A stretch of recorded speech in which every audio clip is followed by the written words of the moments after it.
para ela poder falar à vontade. Bem-vindos.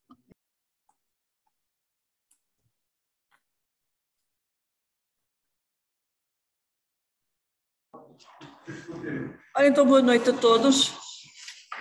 Boa noite, Sra. Engenheira. Fui convidada hoje para falar sobre o papel da engenharia na sociedade e, para começar, agradeço o convite para estar aqui. Há aí um problema técnico, qual é? Som? Eu tenho que tirar o som, porque senão faz feedback. Ah, pois, mas tem que ser ele. Aqui tem som, é só subir. Exatamente. Exatamente. Então, posso continuar? Posso continuar?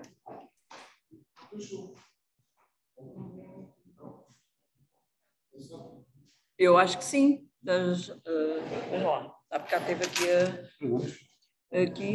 Não, aqui também. Não, esse é o som para ouvir. Este aqui já tem. Não, eu tenho aqui aberto, mas Isso, o microfone é daqui. É daqui? Estão a ouvir? As pessoas estão a ouvir? Estamos, Sra. Engenheira. Estão a ouvir, não. Eles estão a dizer que estão a ouvir. Pronto. Então, cumprimento as pessoas que estão aqui presentes, mas também cumprimento as pessoas que estão a assistir, e algumas eu conheço, como, por exemplo, o João Rocha Pereira. Boa noite a todos. Boa noite, Sra. Engenheira. Prazer em vê-la. Bem, então, hoje vamos falar sobre o papel da engenharia da sociedade. Eu começo por me apresentar. Estou sem som, e agora? Como é que isto anda? Não está a dar. Como é que eu mudo de...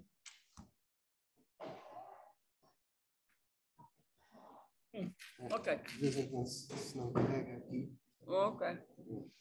Agora já está a dar.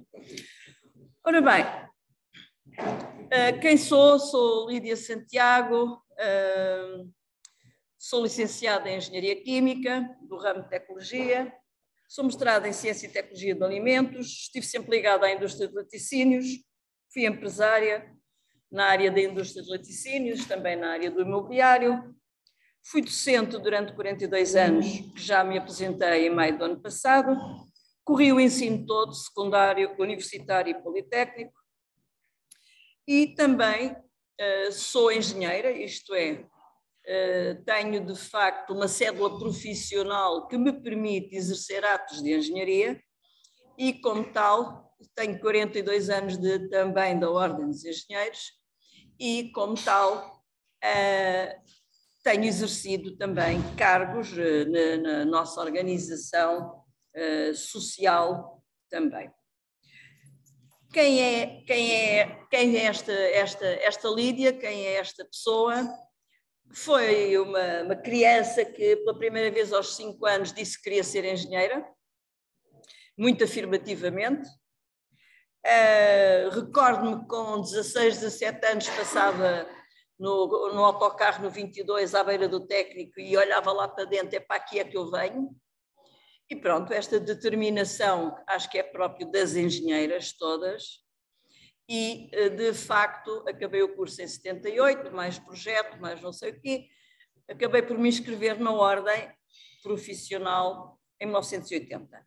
Naquele tempo, para nós, ser engenheiro era, de facto, um orgulho, e ser engenheiro era ser engenheiro completo, e, portanto, tinha que ser reconhecido na sociedade como tal, e o nosso orgulho era pertencermos à nossa associação profissional, que era a Ordem dos Engenheiros.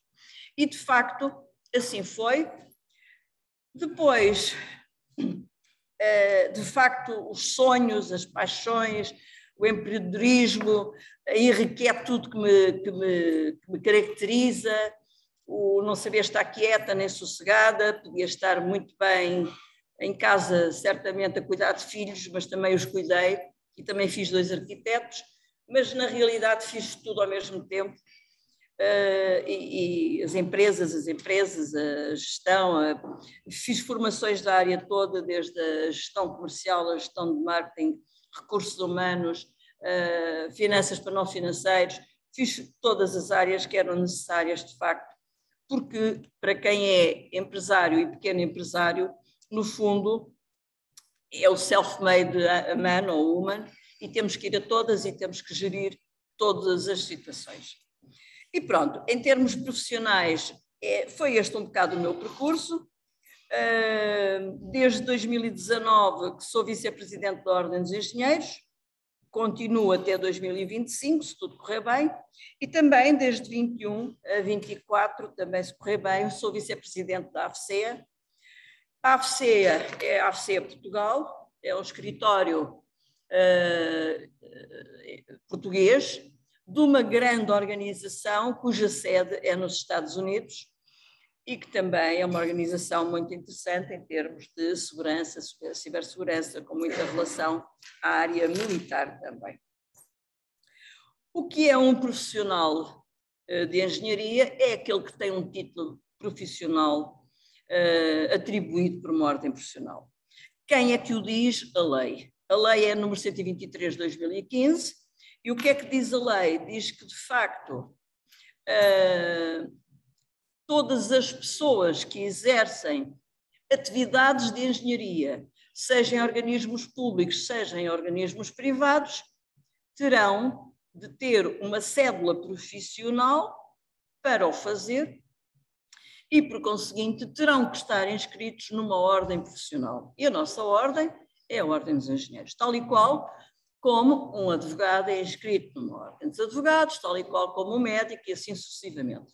Eu costumo dizer de outra maneira, costumo dizer que todos nós temos carta de condução e todos nós conseguimos conduzir qualquer viatura, porém precisamos de uma cédula profissional para conduzir um táxi.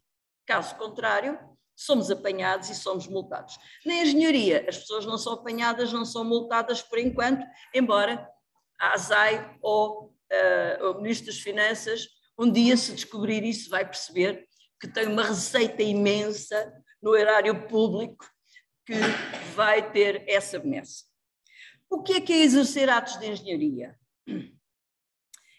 Desde a investigação, ao ensino, à formação, ao projeto, ao processo, ao planeamento, à gestão, à direção técnica, ao controle de qualidade, à auditoria e à inspeção, à administração, tudo isto são atos de engenharia. Portanto, as pessoas, de certo modo, que têm uma formação nesta área, de certeza que exercem algum dos atos de engenharia. Porquê é que as pessoas viram engenheiras e como é que as pessoas viram a engenharia e como é que aplicam a engenharia? O que é a engenharia? A engenharia baseia-se num conjunto de ciências básicas, a matemática e a física, sobretudo, depois vem a química, a biologia, para alguns já, depois as ciências aplicadas, as termodinâmicas, os fenómenos de transferência, os processos, as mecânicas de fluidos, as tecnologias, tudo isto no nosso tempo era já nos últimos anos, não é, da engenharia, e depois, de facto, aplica no mundo real. É um saber que se transforma em saber fazer. Para mim, é a única profissão em que se pode sonhar, idealizar e fazer acontecer, concretizar. De facto, nós, os engenheiros, somos aqueles que metemos a mão na massa e fazemos acontecer. É um bocado por aí. Portanto, estas são as mais-valias da engenharia e que tem estado ao longo dos tempos um pouco, ultimamente, arredada dos interesses dos jovens, porque as matemáticas por vezes não são aliciantes, porque hoje o jovem pega no telemóvel ou no tablet e vai à procura da informação que precisa e, de facto, eu dei agora uma palestra em novembro último sobre o ensino disruptivo. Eu não estou a ver os meus netos andarem com os calhamaços das matemáticas e das álgebras lineares e da geometria analítica e dos fenómenos de transferência como nós andamos a fazê-lo. Portanto, eles querem coisas simples, aplicativas, apps, que no fundo lhes deem aquilo. Não sei como é que vai acontecer, formar-se ou diplomar-se engenheiros apenas por processos disruptivos e simplistas. Mas o mundo vai ser de quem cá está e nós, enfim, estaremos apenas, já estamos na ponta final da nossa formação e da nossa aplicação. Também temos alguma coisa que nos regula, que são quem? Os 17 Objetivos do Desenvolvimento Sustentável. Portanto, os objetivos definidos pelas Nações Unidas para se atingirem até 2030, que, como nós sabemos, estão atrasados em muitas destas áreas. Há os 5 P's para o desenvolvimento sustentável, que são as pessoas, o planeta, a paz, as parcerias e a prosperidade. São de facto estes 5 P's. Só pode haver desenvolvimento sustentável com paz e só há paz com desenvolvimento sustentável. Na realidade, em todos estes 17 ODS, eu vou lançar alguns desafios. E o primeiro desafio que eu vos posso lançar é: indiquem-me um dos objetivos onde não se encaixa a engenharia, onde não seja necessária a engenharia. Porque mesmo para se atingir a sustentabilidade, há um ODS que é o 5, que é a igualdade de género, e enquanto a igualdade de género também não for atingida, também a sustentabilidade não é. E, portanto, todos eles andam em pescadinha de rabo na boca, de certo modo. E cá está o desafio: pensem em algo que não tenha engenharia. E dou-vos 1 minuto, 1 segundo, para pensar em alguma coisa que não seja engenharia. Infelizmente. E pela política não ter engenharia que estamos como estamos. Porque quer se queira, quer não, o fim último da engenharia vai sempre cair na gestão e na administração. E a política lá está também. Portanto, esta é outra realidade, já que há bocado conversámos sobre este pormenor. Na realidade, temos vindo a ter cada vez menos engenheiros nos governos, e isso tem cortado, de certo modo, o poder decisório dos governos, porque embrenham-se em leis e em papéis e em documentação e em estudos que depois servem apenas para gastar dinheiro e depois decisoriamente não têm poder para o fazer, porque não têm suporte técnico para o fazer. O engenheiro tem. Eu sou engenheira química, mas se me apresentarem outro projeto de outra área qualquer, eu sei usar as ferramentas ou sei munir das pessoas certas em quem confiar, no sentido de me ajudarem a tomar uma decisão. E o mesmo não se passa com alguém de outras áreas, sejam de direito, sejam de economia, sejam do que forem, não é? Ora bem, pensem em algo que não tenha engenharia. Eu pus aqui uma pequena amostra de situações onde a engenharia existe: captação de água, transporte de água até chegar às nossas torneiras. Tenho depois a produção da corrente elétrica e tenho aí uma imagem que é uma imagem de seis situações em que todas elas vão dar origem a que eu possa carregar no botão da corrente elétrica, não é? Para acender a luz ou para pôr a televisão a funcionar, ou o telemóvel ou o computador a trabalhar. Temos aí também uma estação de tratamento, no fundo é mais um processo de transformação. Temos a área dos transportes, e está aí muito bem representada com o comboio, o barco, a viatura, o avião, mas também há uma imagem por trás muito interessante que é a dos dados, a rede. E esta já é e vai ser o futuro, vai ser o transporte por rede.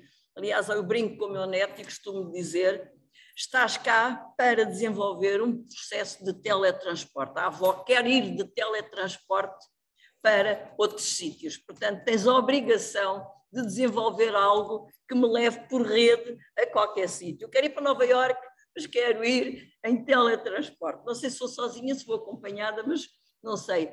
É a geração do futuro que vai ter que andar por aí. Depois temos aí também um sistema de produção de hidrogénio, segundo consta, é o futuro. Temos aí a parte dos combustíveis, também, bem representada. Não podemos esquecer os têxteis, porque senão não andamos vestidos nem calçados. E também não temos os óculos e as massas e as fibras e tudo mais. Temos aí uma imagem de projeto, de concepção, que também é fundamental. Sem concebermos e projetarmos, também não chegamos muito longe. Temos depois aí a parte agrícola, florestal e alimentar. Estou quase a chegar a casa, isto é, uma zona de conforto minha, não é? Em que, de facto, a produção agrícola e a florestal dão origem depois a uma série de produtos que são fundamentais para a nossa alimentação. O trigo, o pão, a oliveira, a vinha, são tudo produções agrícolas. Depois temos toda a outra parte, a parte da engenharia zootécnica, em parte, não é? Produção de animais, mas a parte agrícola foi fundamental para produzir os alimentos para os animais. E, portanto, temos a parte florestal, que é interessantíssima para a produção do papel e dos seus derivados, a celulose toda. E depois temos o mundo digital, que já hoje existe, e temos aí uma imagem de alguém que está no campo, mas que apenas tem um comando para um drone, ou para uma irrigação, ou para uma medição de umidade e de temperatura da terra, ou de outras coisas mais. E este é, digamos, já hoje uma das pequenas realidades que temos e que será o futuro, com certeza, daqui para a frente. O segundo desafio é a engenharia circular é passado ou é futuro? Desapareceram as fotografias, foi? Estão lá, mas eu não as vejo. Havia muitas.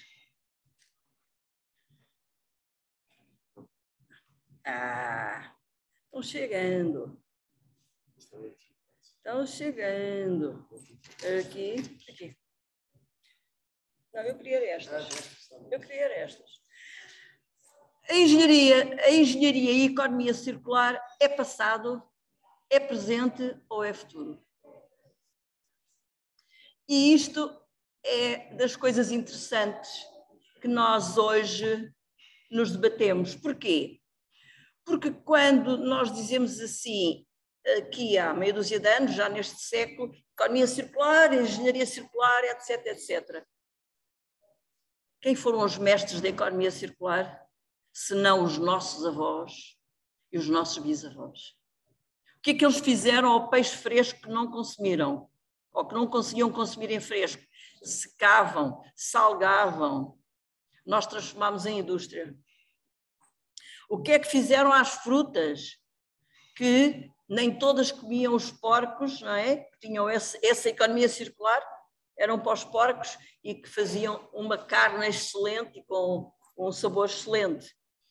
Faziam as compotas, faziam as geleias, faziam os picos, o pimentão, a tomatada, a marmelada, as geleias, as conservas de fruta, os sumos. O que é que se fazia à carne? A carne quando se matavam os porcos e o borrego ou o vitelo quando se matava? Salgadeira. E depois, enchidos. E o que é isto? Economia circular. E o que é que quem foram os nossos mestres fundamentais?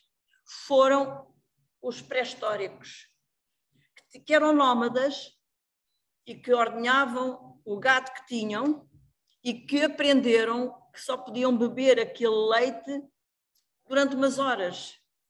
E então deixavam-nos nos recipientes que tinham na época e quando lá chegavam tinham um coagulado. Foram eles, os mestres da arte do queijo. depois, posteriormente, veio o iogurte, o kefir e outras coisas mais. Portanto, eu costumava dizer aos meus alunos que a produção de queijo que vem dos nómadas, não é? Esta aprendizagem, esta economia circular, é a base do tratamento de esgotos. Porque o tratamento de esgotos é isto mesmo, é alguma coisa que se junta para flocular, sai o sobrenadante, aproveita-se o resíduo e o sobrenadante vai ser outra vez tratado. No queijo é a mesma coisa. O sobrenadante é o soro é fervido e sai o requeijão. E ainda sai o rescaldão, e o rescaldão depois pode ser para alimentação animal, por exemplo. Isto é tudo economia circular. Os maiores desperdiçadores temos sido nós. Porque economia circular, quando toda a gente enche a boca de economia circular, meus senhores, é uma arte que vem dos nossos antepassados e que o sabiam fazer muito melhor que nós. Não se estragavam couves, porque eram dadas às galinhas ou aos porcos. Não se estragava fruta, não se estragava cereais, não se estragava nada.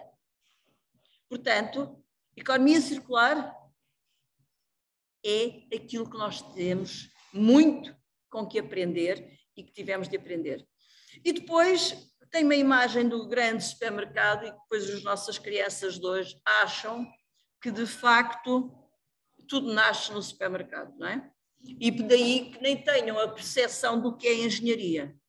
Porque, de facto, a engenharia, e agora estamos aqui numa engenharia que é alimentar, e para mim a engenharia alimentar começa à saída do campo, à saída do lote dos peixes, como é que se chama? Das lotas, e à saída dos matadouros até à prateleira do supermercado. Tudo isto é engenharia alimentar. É a transformação de uma matéria-prima até ao supermercado e até chegar às nossas casas. Portanto, temos aí os produtos de quarta gama, também está uma imagem aí dos produtos de quarta gama, que ainda hoje me incomodei com um produto de quarta gama porque eu tinha aberto há 2 dias e 2 dias depois estava estragado. Quando fui para tirar já estava estragado, porque de facto a quarta gama ainda precisa de mais. Quarta gama são aqueles pacotes que nós compramos em vácuo, que tem já a rúcula ou a alface toda muito arranjada, mas que depois nós abrimos e passado 2 dias está velha. Portanto, enchidos, queijos, iogurtes, requeijão, a vinha, os vinhos, as bebidas alcoólicas, os sumos todos, os vinagres, os cereais e as leguminosas a dar a cerveja, o pão, as massas, as farinhas, a confeitaria, a alimentação animal, as ervas aromáticas, com os condimentos que tão bem nos fazem muitas vezes, não é? E que podem diminuir sal com condimentos. Portanto, tudo isto é a economia circular e a engenharia circular. É passado? É presente? Ou é futuro? É tudo. É tudo. É tudo isto, sim, senhor. E o terceiro desafio? Há futuro na engenharia? Ou só há futuro com a engenharia?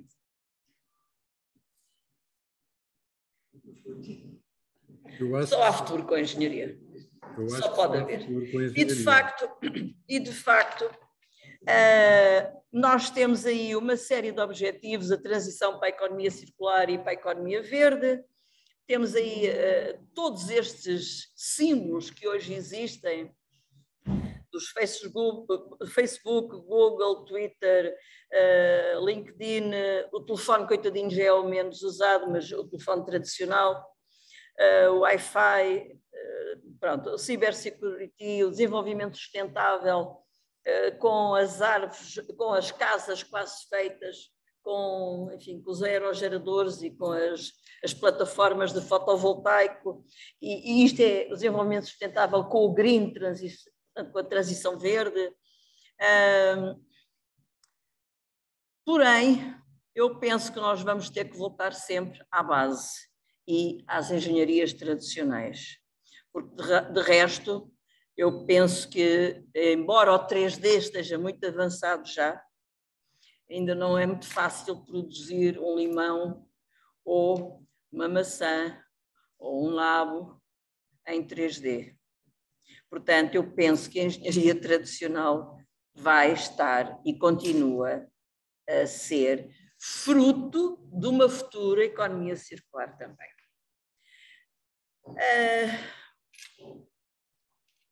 Os profissionais de engenharia serão sempre o garante da produção, da qualidade, da segurança e do bem-estar das nações, das populações.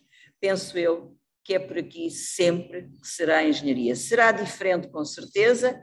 Também meti aí uma imagem dos metadados, atendendo a que andamos também aí com as novas histórias, mas eu não queria acabar esta conversa sem deixar também aqui um desafio, que é o seguinte: a Europa pós-guerra, de facto, vinha com muita fome, produziu-se muito, intensamente e em série. Na realidade, quase se produziu em excesso, como nós vemos na Europa. Produziu gente não saudável e obesa, porque, de facto, foi uma produção em série e quase que valeu tudo com os aditivos e com outras coisas mais. Mas nós temos que pensar também noutras coisas. Por exemplo, imaginem que os americanos, de repente, cortam o Google para a Europa. Imaginem que a Apple corta, ou a Samsung, para a Europa. Imaginem que os chineses cortam a Huawei para cá. Imaginem uma simples plataforma do LinkedIn, uma simples plataforma de Airbnb americana. E eu pergunto, o que é que a Europa fez neste tempo? A Europa, neste tempo, consumiu, teve direitos, comprou feito e deixou os servos ir para o país das oportunidades, onde lhes dão dinheiro para implementarem esses conhecimentos. E este é de facto o grande desafio que se põe hoje na Europa. Eu ainda há 2 semanas estive numa conferência em Berlim, com a engenharia toda europeia, e os alemães dizem isso mesmo, que é, há investigadores com ideias excelentes, mas depois vai-se à União Europeia pedir dinheiro para se aplicar ou para se investir ou para se produzir na Europa, e o cérebro vai para os Estados Unidos, porque nos Estados Unidos abrem-lhe a porta e dão-lhe o dinheiro que precisa para o implementar. E depois a Europa compra alegremente. E em Portugal nem se fala, não é? A pequenez é tão pequenina que aqui então nem sequer se fala. Nós, no fundo, entramos no comboio e somos ricos, somos novos ricos, e menos sequer nos preocupamos em desenvolver novos produtos, inovação, desenvolver um telefone europeu, desenvolver um tablet, desenvolver um computador. Temos, sem dúvida alguma, que também os temos alguma produção nesta área, mas produção que seja reconhecida internacionalmente. Também temos aqui outro desafio, que é o desafio também da construção civil e da área de civil e do PRR, que agora está, de facto, em cima da mesa. E que também é o seguinte, um exemplo, imaginem que as infraestruturas querem admitir um engenheiro e que dizem que tem que ter 20 anos de experiência e 10 anos de experiência em ferrovia, por exemplo. Quem é que pôs o anúncio? O Estado. Quem é que no nosso país tem 10 anos de ferrovia quando a ferrovia está parada há 25? Portanto, quem é que ganha estes concursos? A Espanha.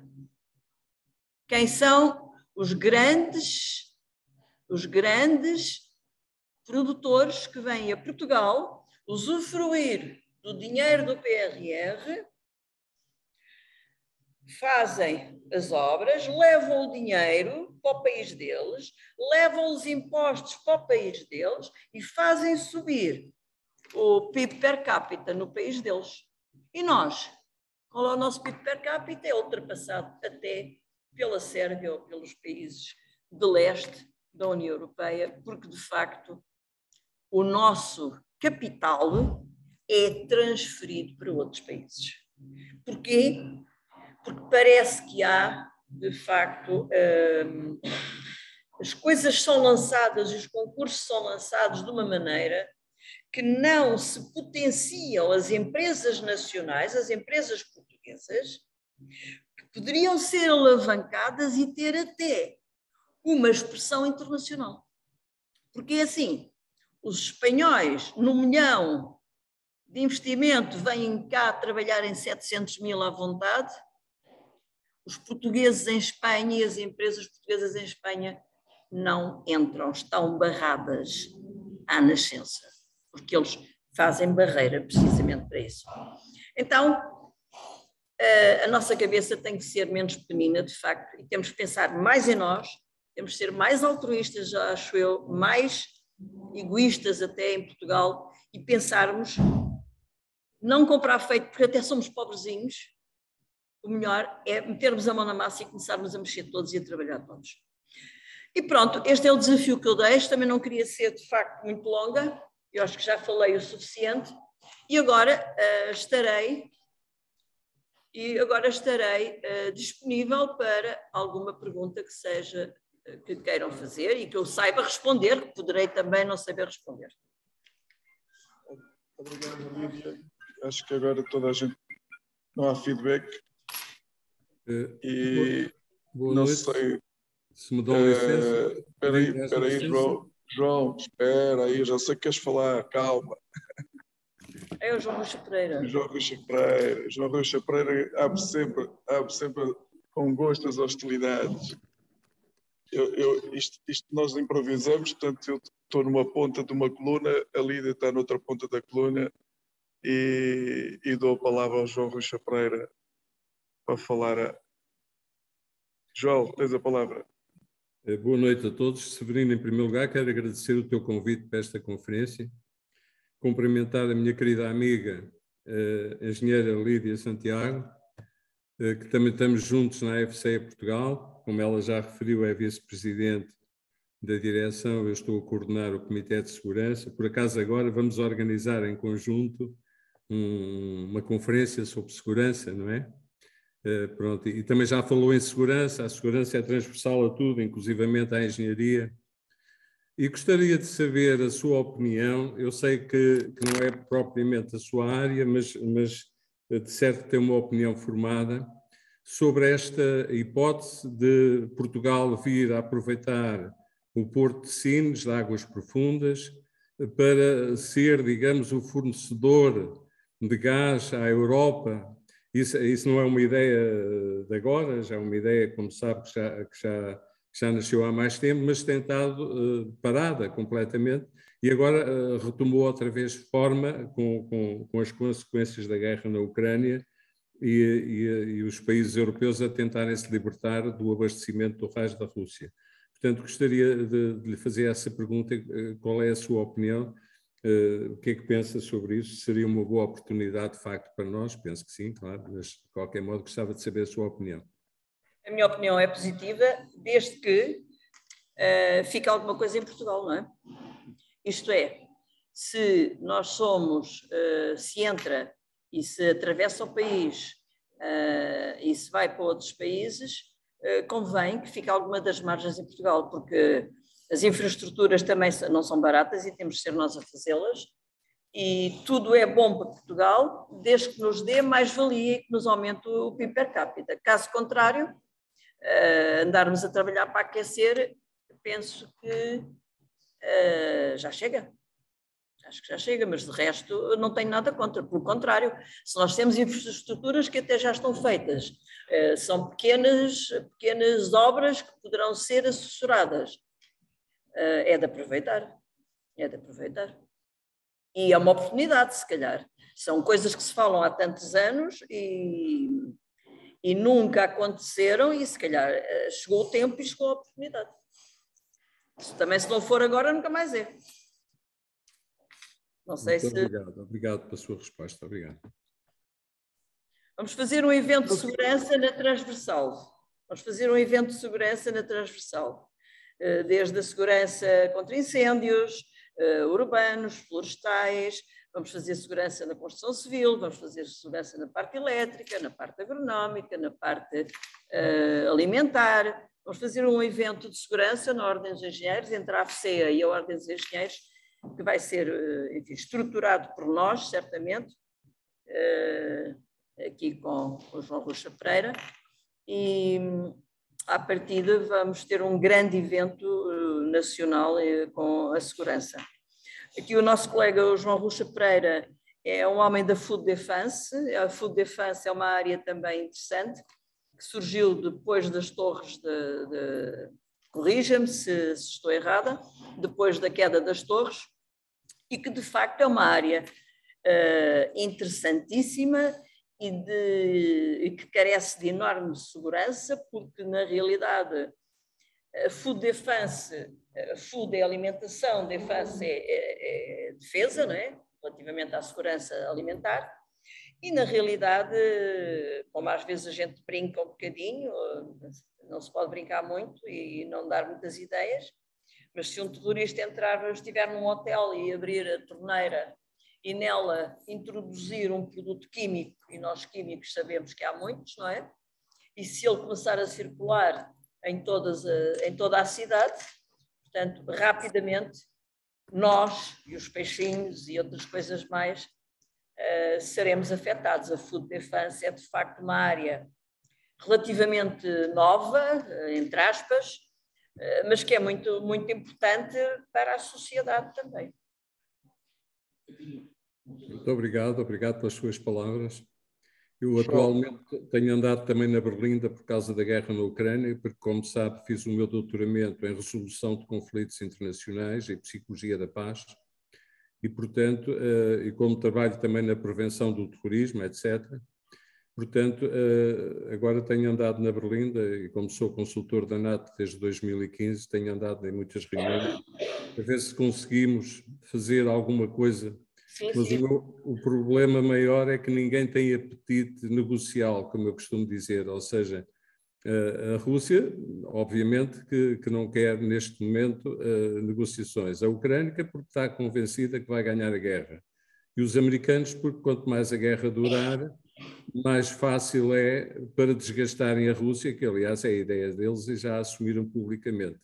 De maneira que, infelizmente, eu gostaria muito de que este conflito se resolvesse por meios pacíficos, obviamente, através de negociação. Estou a ver muito poucas esperanças que isso aconteça a curto prazo.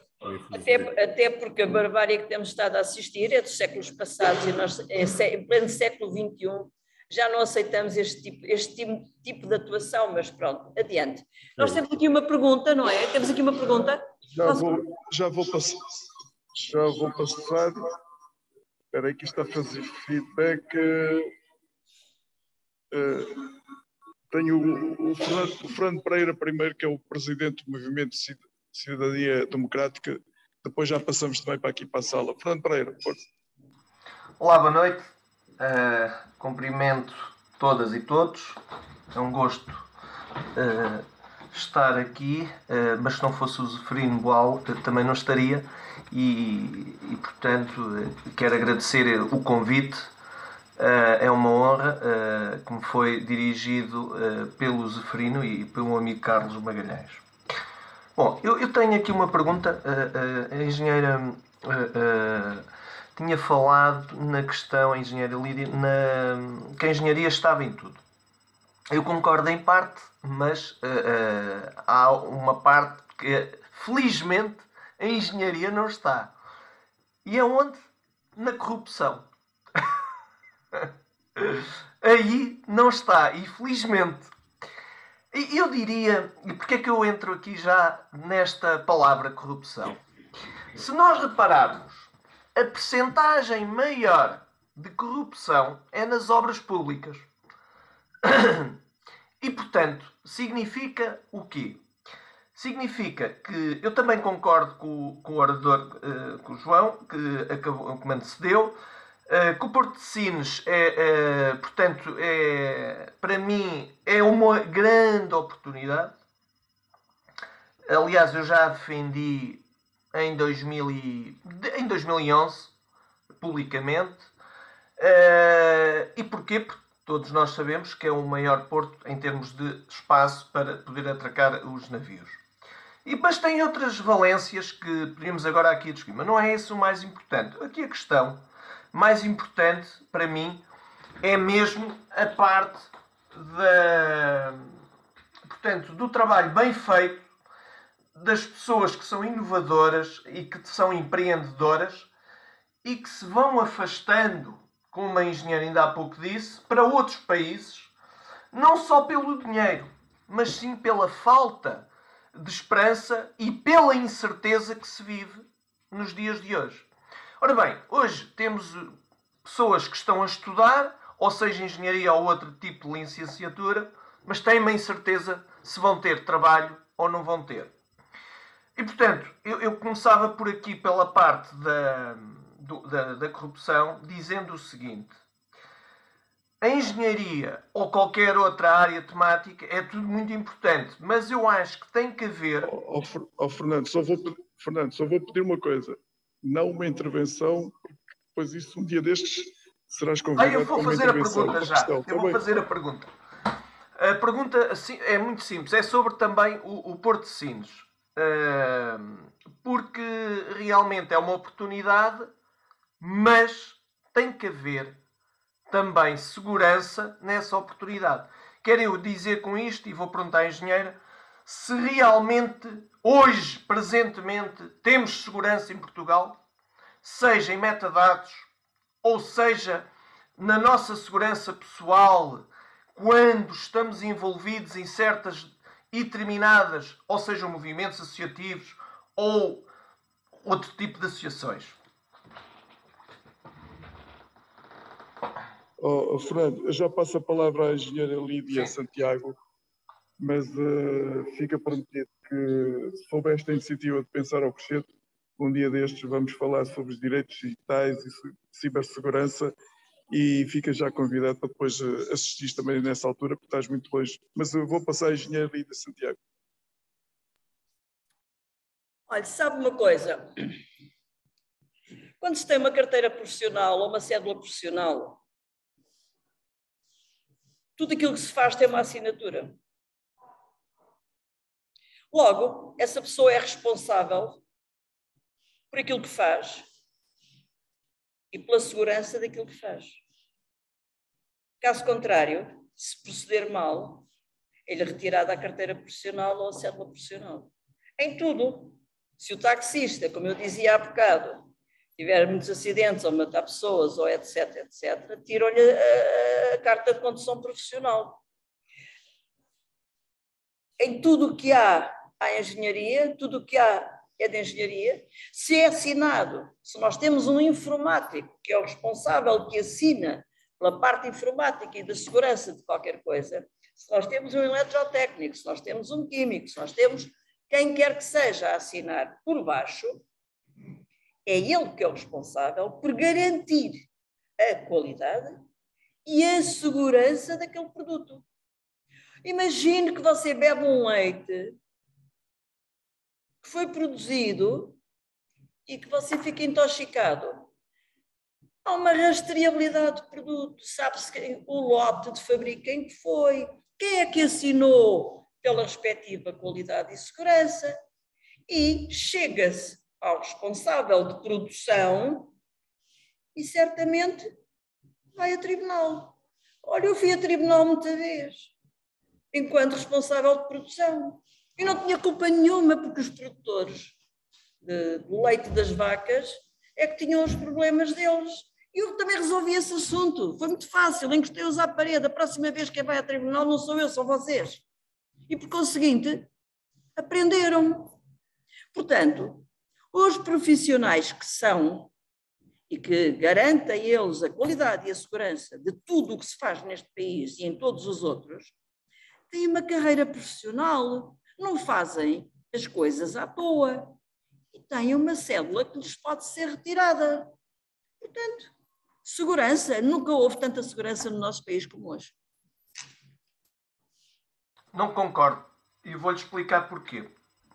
Eu agora vou-lhe só dizer uma provocação. Quantas vezes foi parar ao hospital com intoxicação? Mas na segurança alimentar... Quantas vezes foi parar ao hospital eletrocutado? Na segurança quantas alimentar... vezes foi parar ao hospital... Sim, por um acidente? Mas na segurança alimentar é uma Fernando, coisa. Estou a falar de Olha, rodoviária, não anda no metro, não anda em autocarros, não anda em comboios. Quantas vezes foi parar ao hospital por isso? Numa. A questão era dos metadados. Meu amigo, nunca houve tanta segurança neste país. Peço desculpa, mas aqui é para colocar questões, está bem? Peço desculpa. Não, eu só estava aqui a dizer que não concordava, não é na parte que a engenheira está a explanar, é na parte dos metadados. Aqui é para colocar questões, está bem? Agora, engenheiro Luís Nunes, força.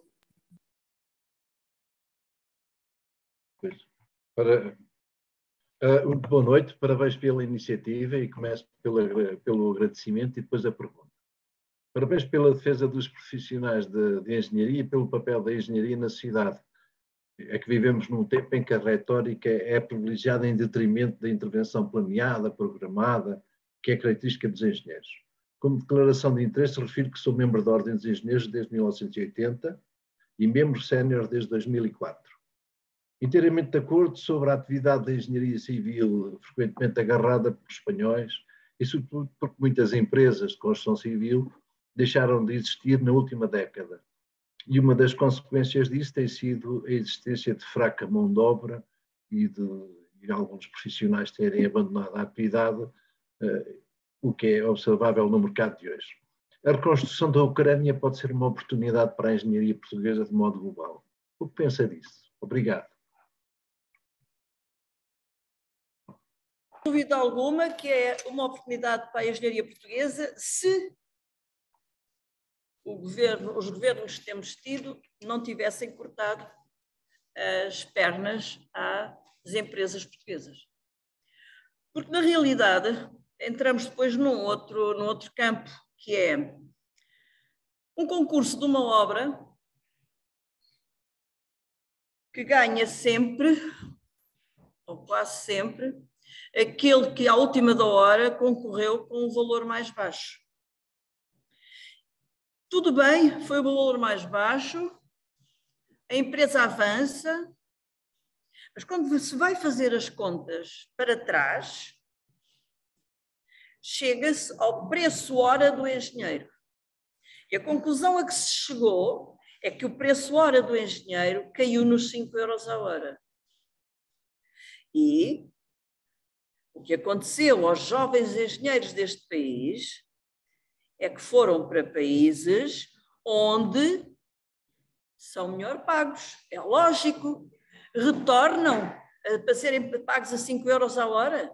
É lógico que não. Então, qual é o problema do nosso país neste momento?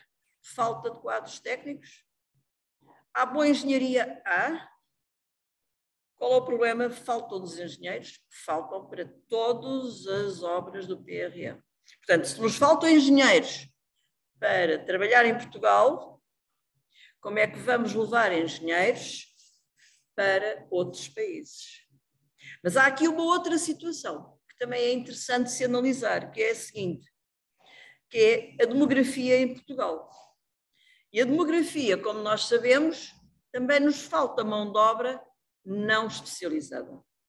Isto é, deveria haver também uma política de imigração, não é? Imigração, no sentido bem definido, tal e qual como se fez no Luxemburgo pós-guerra. Qualquer dia a língua oficial no Luxemburgo é português. Não tarda muito. Porquê? Porque os portugueses para lá foram e nós temos tido aqui a oportunidade de termos sírios, ou termos ucranianos, ou termos outros países. Isto é uma oportunidade. desde que tivesse sido toda ela bem estruturada. Porque nós, num país que estamos a cair demograficamente, nós poderíamos ter captado sociedades, grupos de pessoas, que depois cá ficam, cá vêm os filhos e vão aumentar a nossa demografia nacional. Vão se misturar com os portugueses, vão se misturar, enfim. Nós até temos uma boa miscionização, portanto não é por aí o problema. Agora, acontece que precisávamos ter tido uma política nessa área. De quê? De que saber captar mão de obra que nos possa vir a ser útil em vários campos. No momento para as obras e no futuro da demografia em Portugal. Portanto, tudo isto é, de facto, são coisas que nós temos que pensar ou que alguém deveria pensar em Portugal também. É uma oportunidade, é sim senhora, vai ser uma oportunidade para a Europa toda, de certeza. Não sei se os portugueses conseguem lá chegar, porque de facto nós temos falta de engenheiros em Portugal, como o meu colega sabe, certamente. E também sabe porquê. Porque caímos em honorários de 5 euros a hora quando as empreitadas vão ao concurso também. E deve saber melhor que é de civil, com certeza, e eu não sou. Eu vejo e ouço a problemática que há à minha volta, mas não sou, nunca trabalhei na área. Bem, não vendo mais ninguém online, vamos passar aqui à sala. Há aqui uma questão também que coloquei.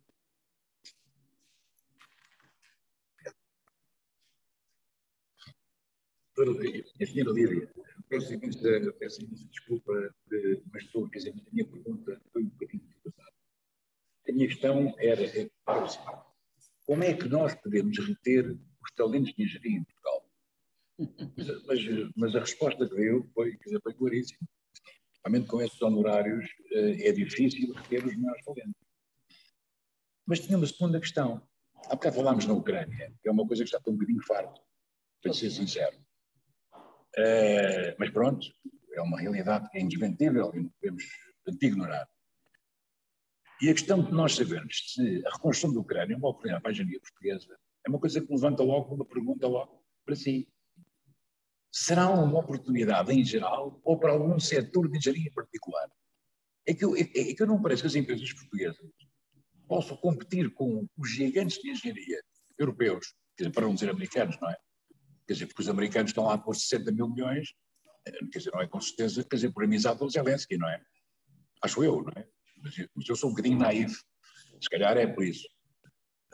Mas o que eu penso é que, se calhar, nós devíamos saber qual era a especialidade da engenharia em que nós podíamos ser competitivos para poder concorrer com realmente a internacionalização desse tipo de... Porque isso é uma oportunidade realmente inegável, não é? Peço desculpa, muito obrigado. Eu já praticamente respondi a essa pergunta, porque é assim, a partir do momento em que as nossas empresas têm andado a trabalhar desde 2012 e depois a partir de 2016 e até esta altura têm andado a trabalhar no limite.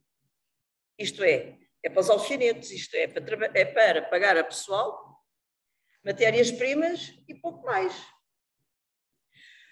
Portanto, isto tem sido uma asfixia brutal nas empresas, não as deixou evoluir nem nacionalmente, nem sequer têm competitividade internacional.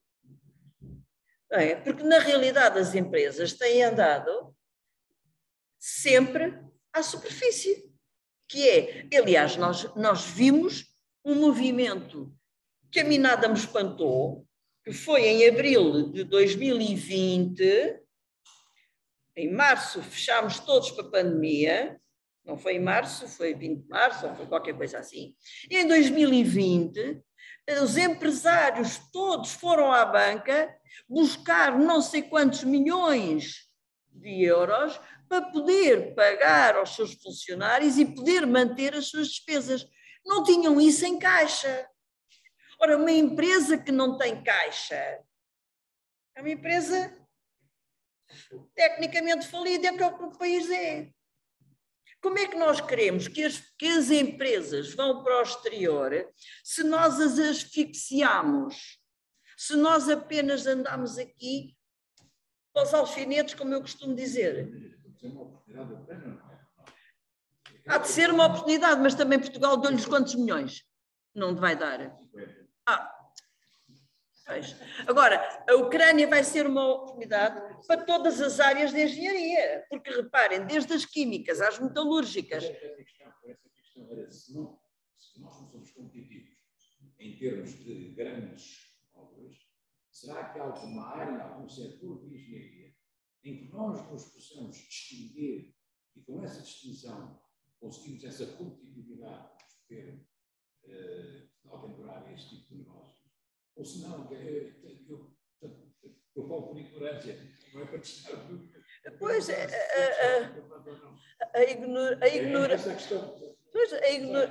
ignorância para que é geral, de certo modo, nessa área, porque é assim, qual é o setor português do empresariado que está a nadar, que está bem? A resposta está aí. Nós temos aqui um setor muito engraçado, que muitas vezes não nos apercebemos. Quando foi da situação da queda aqui em Portugal, a partir de 2012, por aí, houve muito desemprego e houve muita gente a abandonar o país, sobretudo jovens. Mas nem todos os jovens se foram embora. E houve uma área muito engraçada que foi os jovens com formação nestas áreas da alimentar, por exemplo, e que foram juntar-se ao pai e à mãe, que tinham uma pequenina empresa, e depois foi o filho e a nora, ou foi a filha e o genro, e que fizeram incrementar estas pequenas indústrias que eram, nós sabemos que 90% das empresas nacionais é pequenina indústria, não é? Pronto. Agora, como nós também somos seguidistas e até ultrapassamos aquilo que nos dizem para fazer, nós de facto temos regras muito rígidas relativamente à produção e à segurança, contrariamente ao que alguém ali dizia, nós hoje somos extraordinariamente cumpridores na área da segurança. O que significa que criamos um lote de produtos alimentares qualificados, produtos tradicionais de uma alta qualidade, que damos cartas.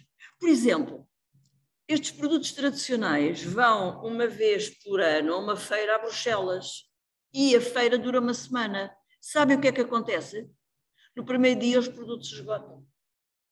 Ao segundo dia já não há produtos para vender dos tradicionais qualificados.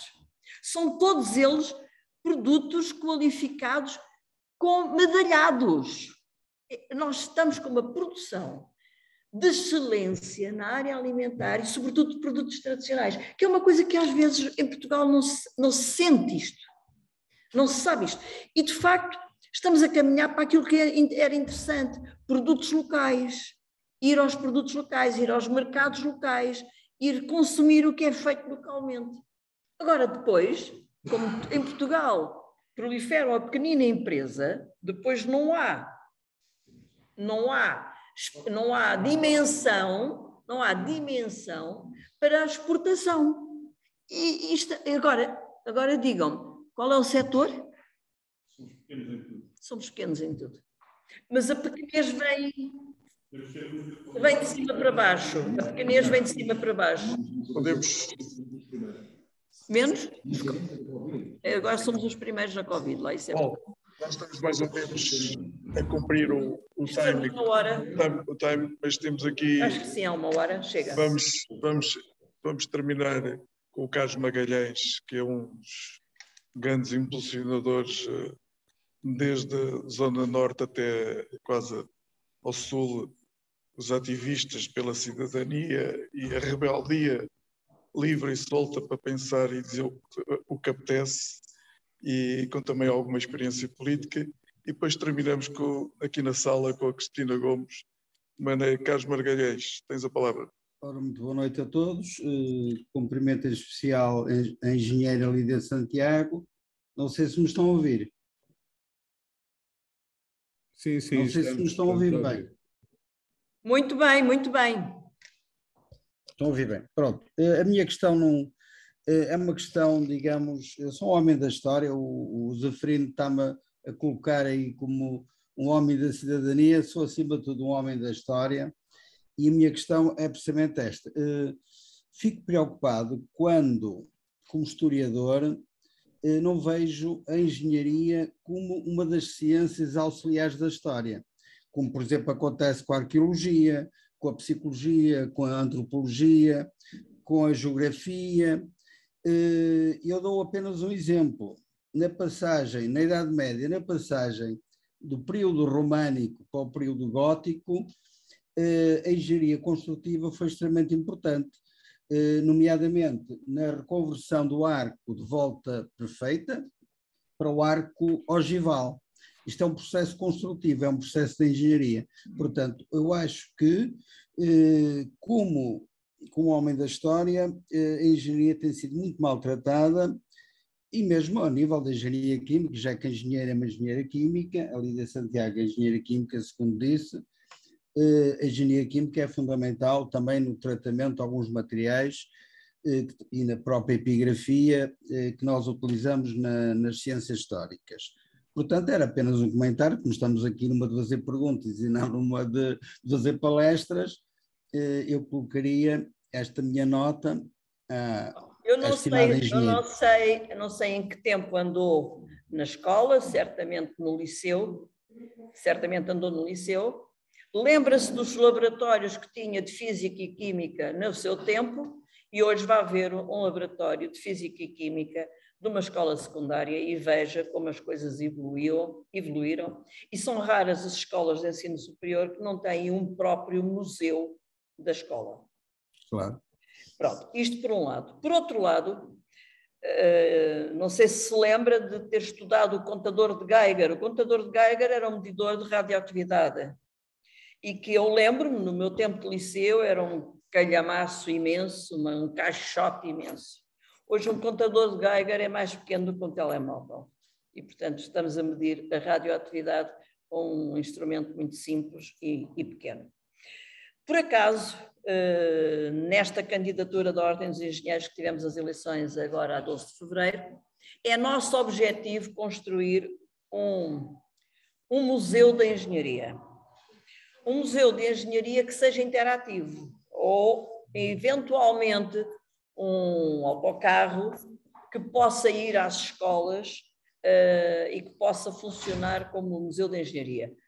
Acho que esta ideia eu acho que preferia criar-se um museu interativo, porque os garotos hoje gostam de teclar e muitas vezes procuram coisas que nós achamos que eles não vão procurar.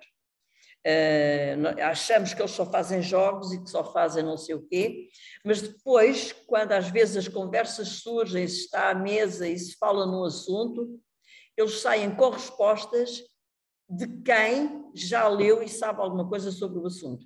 E, portanto, eu penso que o Museu Interativo tem a sua razão de existência. Há aqui uma pergunta da Cris Gomes, é?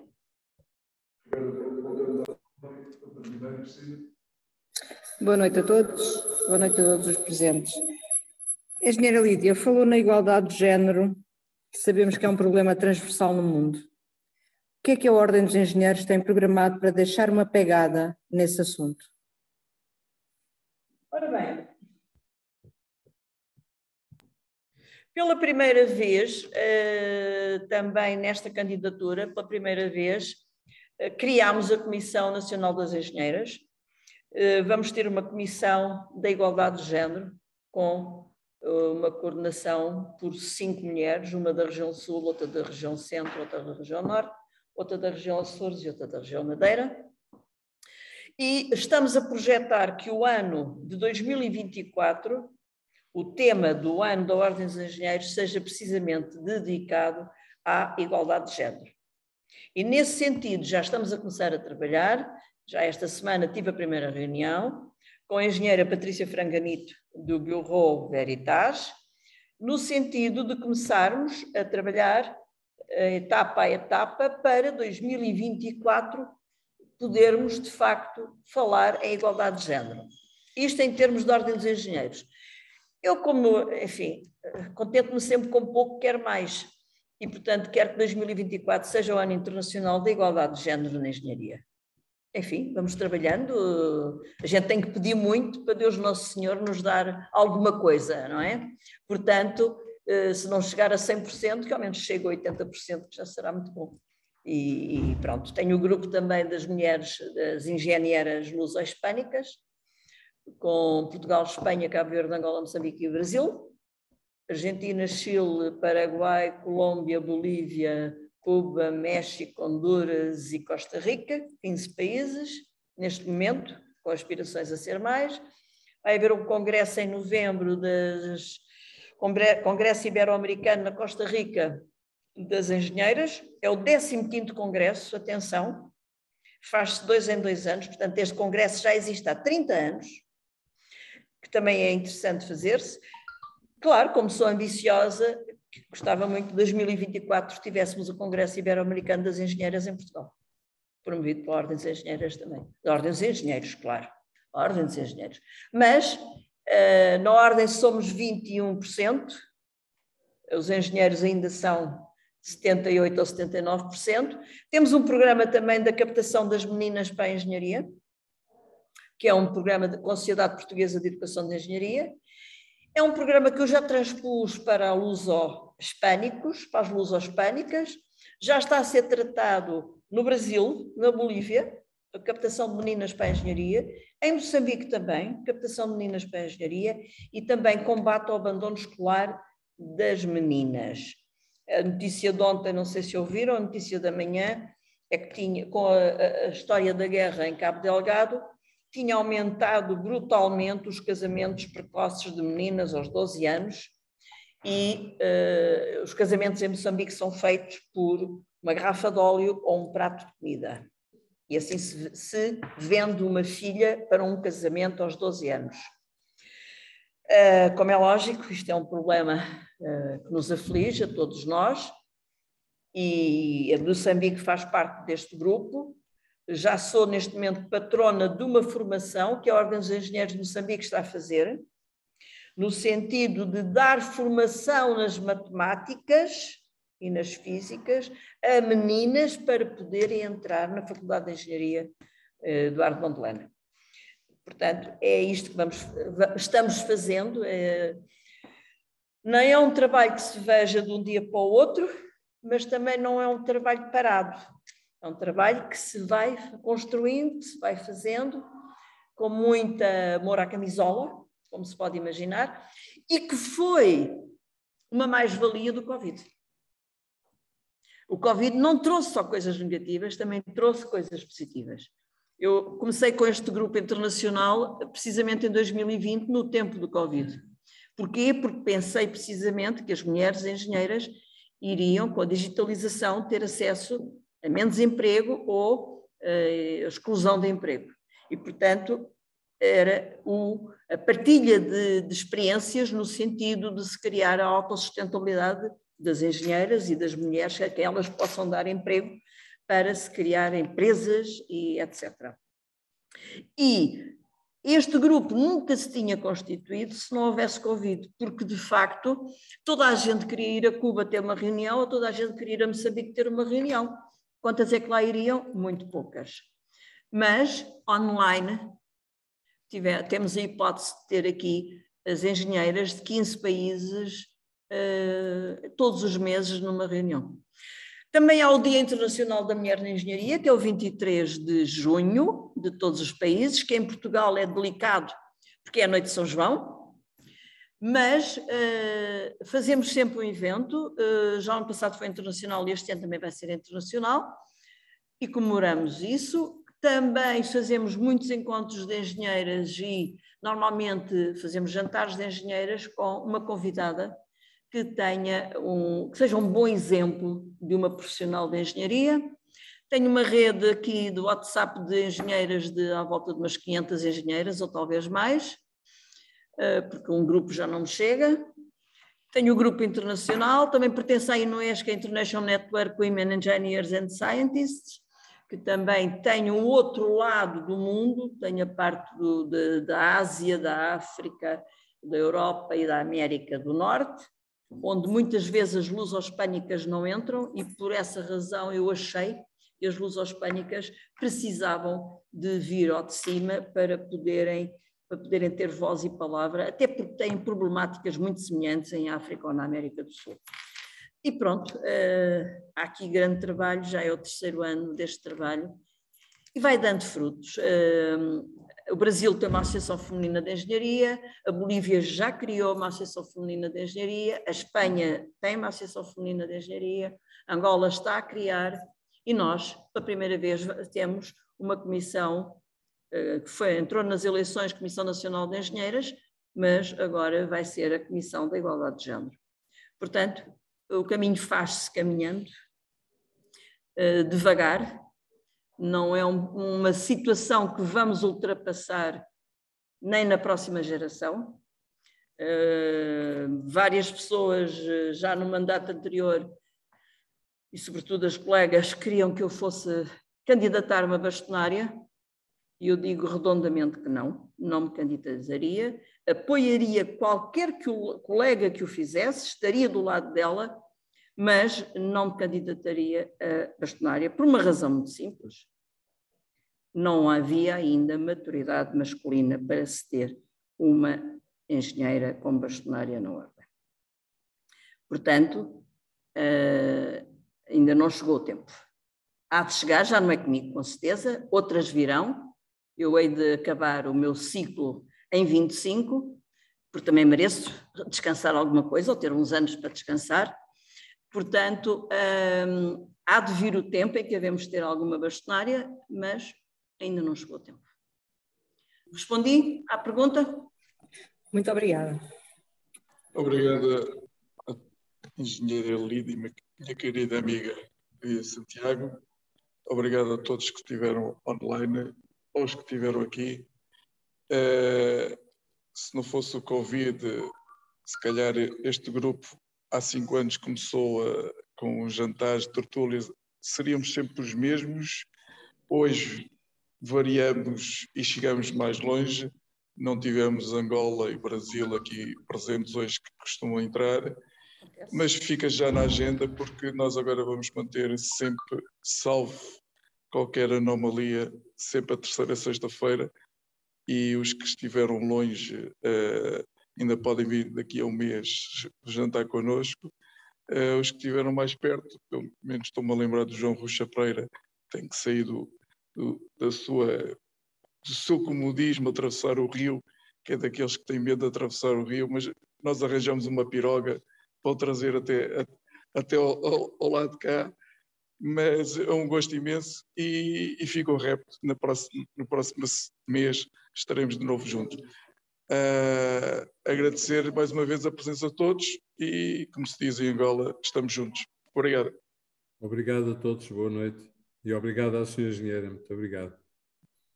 Está a agradecer.